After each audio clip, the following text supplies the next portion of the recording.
Салт дәстүрдің өзі мәдениет. Салт дәстүрі жоқ, елдің 40 нәжістен құралған негізсіз, ірге тассыз ел дейді. Ол ұлт емес, өйткені оның ортақ мәдениеті жоқ. Немесе өкінішке орай арқау, жіпті босатып алдық. Ескектен айырылған су бетіндегі қайықтай теңселіп, қалқылдап жүрміз. Бабалар аманатына адал бола алмай, күмәніміз көбейді. Қашан тәубеге келерімізді кім білсін? Бұл текті ойлардың иесі мен халқымның бауыржанымын деген кітаптың авторы Момышұлы Бауыржан ағамыздың сөзі еді. Елдің ішіне шаң тимес деген құрметті аты бар. Содан бері құндылықтарымыз күнге дейін, бүгінгі түнге дейін әр уақыт өзгерудің үстіндеміз. Алайда заман дидары өзгергенімен, қаншама уақыт өткенімен өзгермейтін және өзгеруге келмейтін бабалардың аздаған асыл мұраларын бүгін сіз бен біз бір күнде қадірлеп жүрміз бе? Ұлттық құндылық пен бейәдеп қылықтың ара жігін қалай ажыратамыз? Руханияттың саф күйінде сақтау үшін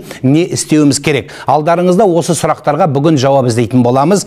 Алдарыңызда Жібек жолы телеарнасы Жұма Нұрлан имаммен бағдарламасының кезекті тікелей эфирі. Сұрақ сауалдарыңызды жолдай отырыңыздар, біздің арнамыздан алыстамаңыздар ағайын. Ұлттық құндылықтардан жұрдай рухта тәрбиеленген ұрпақтың халықтық мүддесі мен мұқтажын жоқтайтын пайдалы азамат шықпайды дегенде кезінде Мұстафа Шоқай бабамыз бекер айтпаған ау. Әйтпесе, күні кеше киіз үйдің төріне кім көрінгенде тайраңдатар едік.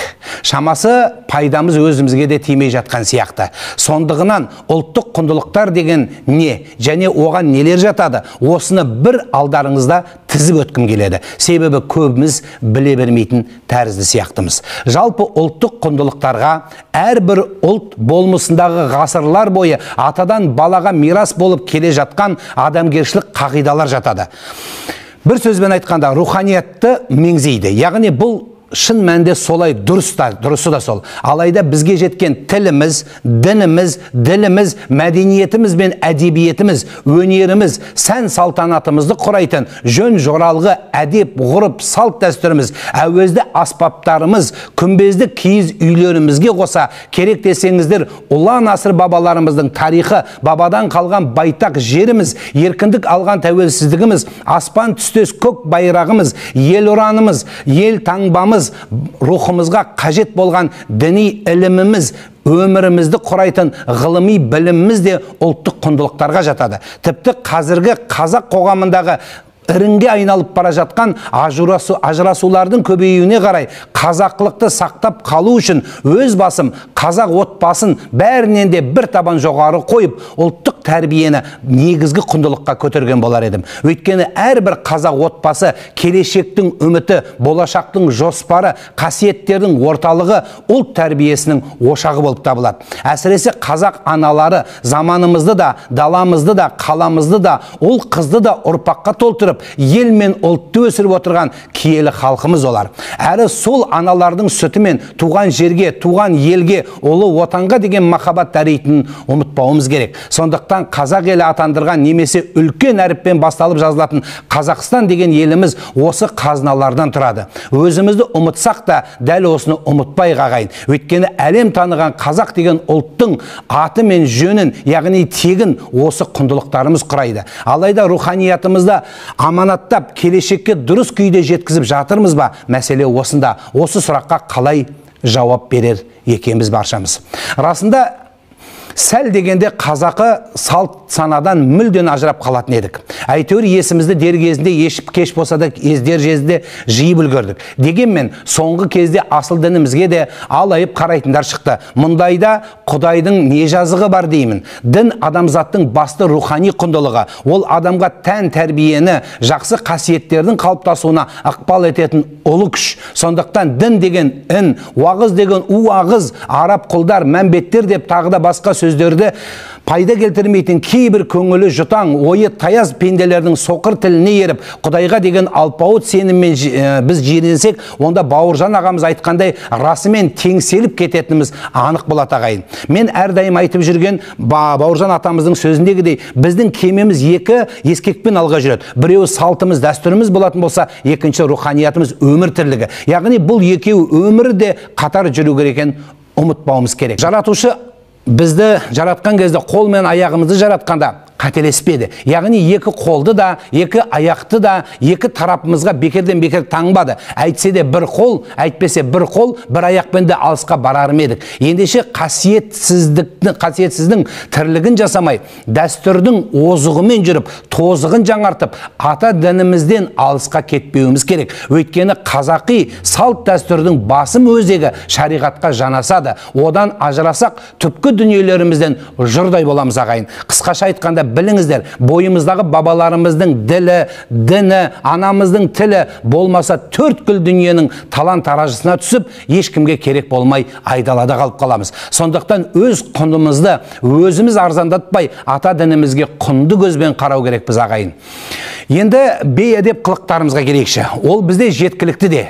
Көп жерде кездеседі. Тебі денемізге жайлаған бір вирус болып жанымызға тиіп барады. Жоғарыда айтып өткенімдей, біріншіден тіл асыл дүниеміз болады. Әсіресе анамыз үйреткен, әкеміз сөйлеген бабаларымыздың тілі. Түркі тілдердің ішіндегі ең бай қазақ тілі екенін бүкіл зерттеушілер мойындаған. Тіпті көрші орыс халқының шығыстанушысы да бұны айтқан. Алайда сол көршінің тілі бізге көзайым болды. Ата сөзіміз шұбарланып, ана тіліміз шала жансар күйге түсіп қалды. Ал боқтық сөздерге бейімделіп, соған уланғанымыз сонша, бейпіл ауыз балағат сөз боқтампаз халге жеттік. Тіпті әкеден басталатын әдепсіз сөздеріміз әуретке дейін түсіп, өзіміз айуанға айналғандай адамдар кездеседі. Бірде әжептеуір, дүниемді әлеуметтік желіге салып едім, мал деп біреу астына жазып жіберіппі, ұқсаймын ба деп айнаға біраз сағат қарадым деген бір бауырымыздың сөзіне бәріміз күліп қарап қойып едік. Рас, шындап келгенде бұл жүректердің дерті, яғни іштегіні сыртқа шығарған шөміш. Ол мына өмірімізде де кездеседі. Бұхари бабамыздан жеткен пайғамбарымыз Мұхаммад саллаллаху алейхи уассаламның хадисінде үлкен күнәлардың ішінде ең ауыры кісінің өз ата-анасына лағынет айтуы дейді. Яғни бір адам қалай өз ата-анасына лағынет айтуы мүмкін деп сұрағанда, ол кісі біреудің әкесін сыбайды, ол да жауап ретінде ол оның әке-шешесін сыбайды, осылайша біреу арқылы өз ата-анасын боқтаған болып отыр деген жауап берген еді. Сондықтан біз жалпы өмірімізде біреуді боғауызбен атқанша өзіміздің бай тілімізді сақтап, байыған үстіне байы түсуіміз керек. Адамның аузынан шыққан әрбір боғауыз сөзге періштелер қарғыс оқиды. Құрметті жастар, мені естіп отырған жастар, маған ілескен жастар, жастарының ішінде, ауыздарының ішінде шет елдің, немесе өзге елдердің, тіпті өзіміздің тіліміздегі бұрмаланып кеткен боғауыз сөздерін, оны күлкіге айландырып, елдің ішіне, тіпті біздің өнердегі адамдардың бүгіндегі, тіпті кино саласына да боғауыздың кіріп бара жатқаны, бұл өте қынжылтарлық дүние. Біздің ұрпағымызға, келешек ұрпақтарымыз бізді боғауыз айтты екен деп сыбап жүрмей ма? Ана дүниеде өтіп кетсек, сол дүниеде ахуалымыз қай ахуалда болады, ардақтылар. Сол үшін жақсы сөз жарым ырыс деген. Жастарды дінмен улай бермей, білім мен ғылымды айтыңдар дейтін кей жарандар шықты. Мешіт құлшылықтың ордасы, ал білім мен ғылым өз қолдарыңызда. Құдайдан таңдау берілді, ерік әркімнің өзінде. Бірде бір имам, мен бір молда, білім мен ғылымға бармаңдар демейді бірде бір имам. Яғни білім алыңдар, оқыңдар дейді. Алайда ғұлама Әл-Фараби бабамыз тәрбиесіз берілген білім адамзаттың қас жауы деген сөзі баршамызға өмірлік нұсқа болу керек. Шын мәнде құдық қазсақ та, одан бұлақ көзін тауып аша алмасақ та, білімнің құны егер тәрбие болмаса, оның құны бір тиын болады ағай. Ғылым игеріп, әлемнің ғалымы атаңсаң да, ауылымызда данышпан болып, өзімізді өзгерте алмасақ елімізде, әлемді өзгертеміз демей ақ қойсақ болады. Батыр ағаларымыздың ұлттық рух пен ұлттық патриотизм бұл ұлттың ішіндегі жеке адамның асыл белгісі мен қасиеті дегені бар. Шынымен біз өзімізге өзіміз жау болып, қасиетсіз болып бара жатқан жоқпыз ба ағайын? Келесі, ділімізге, әсіресе салт дәстүрімізге жат дүниелердің төресі төбемізде, есіргенің ерісі қылықтар мен тойымызда ойын сауық сайрандар көбейіп бара жатыр. Мысалы, той халықтың қазынасы деген бабалардың сөзін көбіміз бұл адамдар дұрыс түсінбей келеміз. Бала күнімізде әжелеріміз әдеби ертегілердің соңын 30 күн ойын, 40 күн тойын жасапты деген балдай тәтті сөзбен аяқтайтын. Осы бір сөздің сиқыры құлақтан өтіп, қиялымызға жетіп, уақиғаның арғы жағын арманға ұластырып, ұйқыға кеткендеріңіз естеріңізде шығар. Білесіздер ме? Сондай бір кіршіксіз таза кезеңді бастан өткерген екенсіздер. Өйткені ол кезеңдерде ауылдағы бір үйдің ұлы үйленіп, қызы ұзатылатын болса, тойын барша ауыл көтеретін, бірге жүріп баршасы иықтырып атқаратын. Тіпті бір күнде 2 той қатарынан келіп қалса, ауылдың өзі 2-ге бөлініп, ерлері малын сойып, әйелдері бауырсағын пісіріп, бала-шаға кезекпе-кезек күбі-күбі қымыз пісетін. Ал үйден той жабдығын жинаған күндеріңіз естеріңізде шығар. Торқалы той мен топырақты өлімде басымыз қосылсын деген ауыл ақсақалдардың біреу басшы, қалғандары қосшы, тойды басынан аяғына дейін қалай атқару керек екен солар шешетін. Тойда өлім жітікте бір кісінің аузынан шыққандай қалай айтылады, солай өткізілетін. Бұған ауылдың бір адамы қарсы келмей, артық сөз айтпайтын, алдарынан кесіп өтпейтін, бір үйдің адамдары сияқты бәрі қызметтерін аямайтын, басы қасындағы қалыспай бәрі жүретін, бір-бірімен санаспайтын, істерін міндет қылмайтын, ренжіспейтін және ренжітпейтін.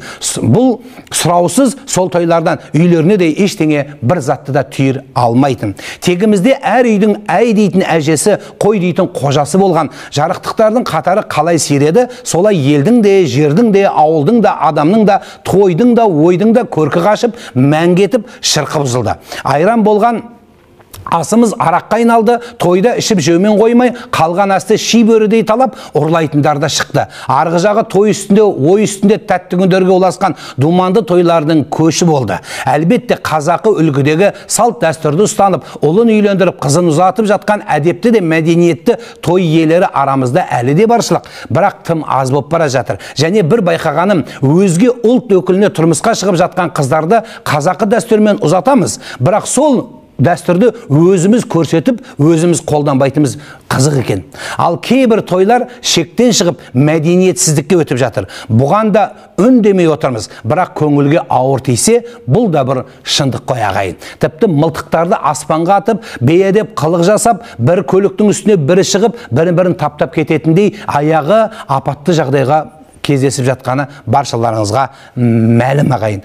Бұл тәртіпті бұзбай, яғни жөнменен ата-бабамыздың салтымен болуы әлде қайда сауапты да берекелі екен естен шығармауымыз керек. Ағайынның басын жиыстырып тұру өте жақсы амал. Алайда соңғы 30 жылдың той-томалағын сараптайтын болсақ, салт дәстүрден ұзап, әдепсіздікке оранып, аяғы ұрыс жанжалға ұласып, құшақтасқан құдалар пышақтасқан құдаларға айналған тұстар көп ақ.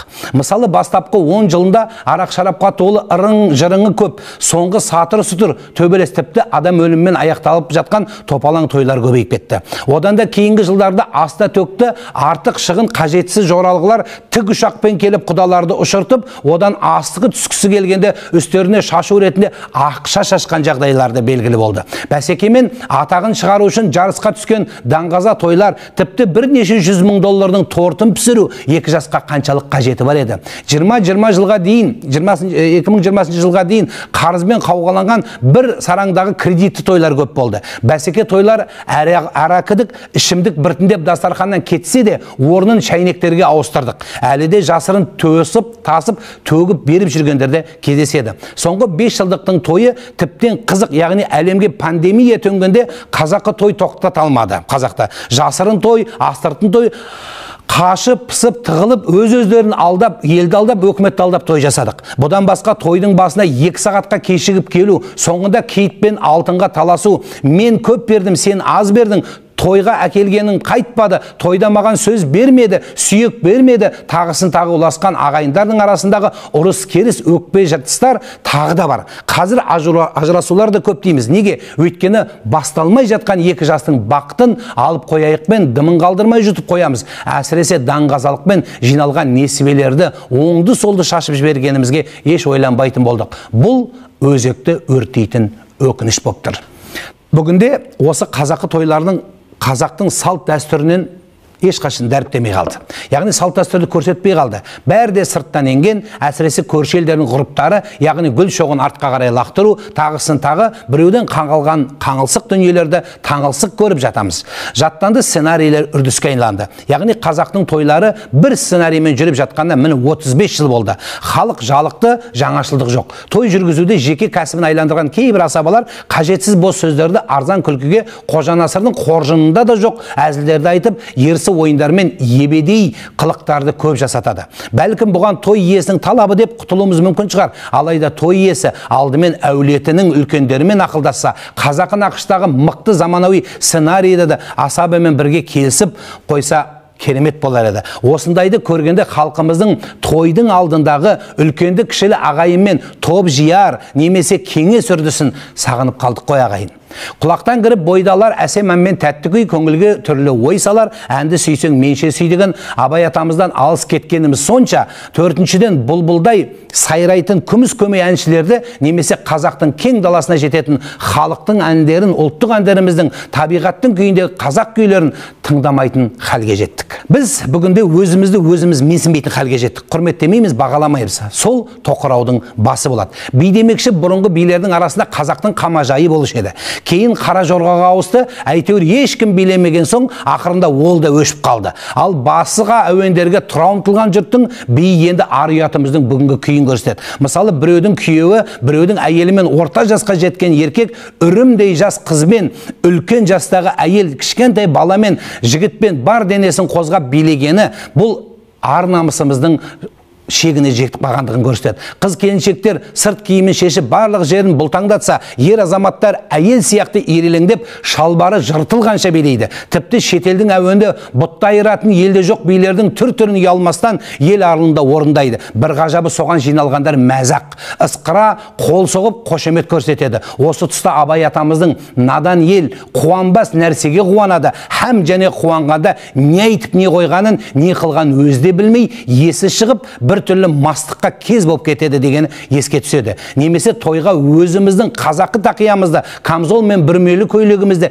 киіп баруға ұяламыз, кигіміз де келмей қалды. Орнына матасы жетпей қалған базардың көйлегіне құмар болып кеттік. Мұндайда тағы да сол Абай атамыздың һәм ұялғандары ұялмас нәрседен ұялады, ұяларлық нәрседен ұялмайды. Мұның бәрі надандық, ақымақтың әсері деген айтқаны ойға келеді. Біздің қазақ салтының ұлағаты, біздің дүниеміз ол шаңырағымыз.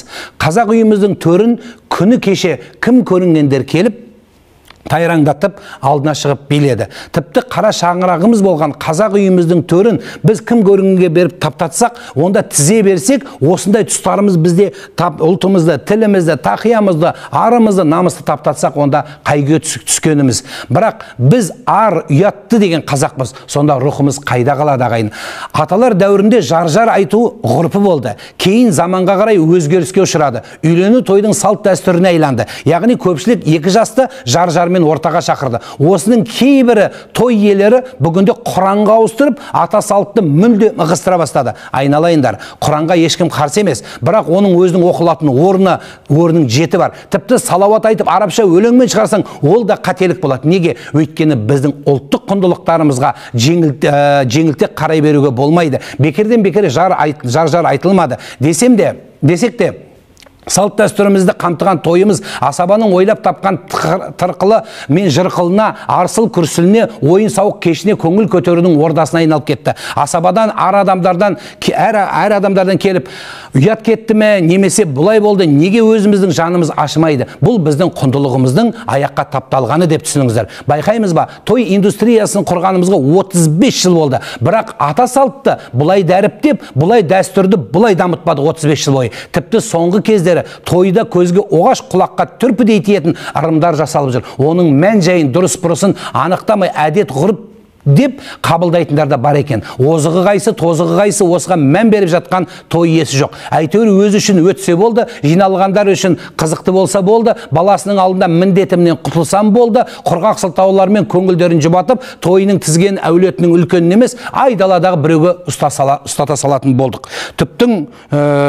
Түбінде біздің осы бір оғаш қылықтарымыз не салтымызға, не дәстүрімізге, не өмірімізге, не келешек ұрпаққа жөн сілтемеген істерден болады. Және бұны шариғатымызда күнә деп айтады. Уәлима той болатын болса, сол тойларымыз атадан, бабадан бізге жеткен үрдісті қамтыған болу керек. Тіпті айтқан болар едім, сол 35 жылдық той индустриясында бүгінгі тыңды жалғастырсаңыз, онда салт дәстүрге ең болмаса келтіре алмасаңыз, сол тойдың шығынын жағдайы жоққа, немесе пәтерден пәтерге, несиеден несиеге кіріп жүрген екі жастардың басына үй қылып беріңіздер ағайын. Екеуінің басындағы шаңырағы болсын, екеуінің көтерген тойы болсын.